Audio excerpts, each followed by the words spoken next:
নামের এত মাধুর্য, পূর্ব কিংবা যখন আমাদের ওখান থেকে তো পরিষ্কার শোনাই যায়, অনেক রাত 11:30 12টা বাজে কি 1:30 বাজে, তখন বাইরের চোঙগুলি তো বন্ধ থাকে। এটা ঠিকই করে, এটা কোনো খারাপ কিছু না। অবশ্যই সমস্ত কিছু লিমিট অনুযায়ী করা উচিত, এটা আমাদেরও মনে হয়। অনেক সময় এমন আছে হর্ন দিলেও পাশের হয়তো গাড়ি শুনতে পায় না, অ্যাক্সিডেন্ট করতে পারে।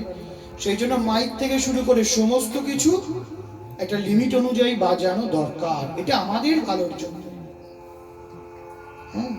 এবং রাতের বেলায় তো ওগুলো বন্ধ থাকে, কিন্তু বক্সে যে বাজে না, তাও আমার ঘর থেকে অল্প অল্প অল্প শোনা যায়। তো তখন এত সুন্দর লাগে। তারা কি করে, তারা বসে বসে সুন্দর করে বাজায়, হয়তো বেহালাটা বাজছে দারুণ করে। আর ভোরের দিকে 4:30-এর দিকে তখন বাইরের সাউন্ডগুলো কিছুটা দেওয়া হয়, কারণ স্থানীয়রাই বলে যে 4টে 4:30 থেকে মাইক মানে বাইরে যে চোঙগুলো সাউন্ড দিয়ে দেবে। কেন? কারণ ভোরের যে রাগ রাগিনী না, সেই রাগ রাগিনীতে যখন এই হরিনাম হয়, মানুষ মন্ত্রমুগ্ধ হয়ে যায়, মন্ত্রমুগ্ধ হয়ে যায়। মানে তার যে কি অপূর্ব আস্বাদন। যখন গুর্জরি টরি রাগে গান হচ্ছে, বা ভৈরব ভৈরবী কালিঙ্গা গ্রীষ্ম সকালে রাগ সিন্ধু ভৈরবী, তো অপূর্ব রাগ, অপূর্ব রাগ। মানুষ হয়তো সবাই এই রাগ রাগিনী বোঝেন না, কিন্তু সুরটা যেন হৃদয়ে বাসা বাঁধছে এটুকু বোঝে, যেন কি রকম নৈসর্গিক সৌন্দর্য মনের মধ্যে আসছে। এটাই রাগ রাগিনীর সবচাইতে শ্রেষ্ঠ বিষয়।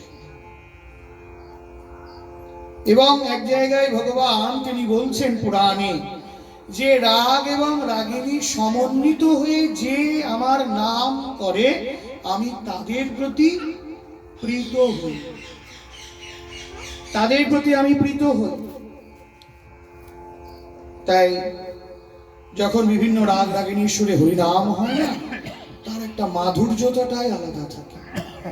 আমাদের ভারতীয় রাগ রাগিনী টাইম বা সময় অনুযায়ী পরিবর্তন হয়। এই যে এখন যে টাইমটা আছে, এই সময়ের জন্য রাগ নির্বাচন করা আছে। যেই 9টা-10টা বেজে যাবে, রাগ আলাদা আছে।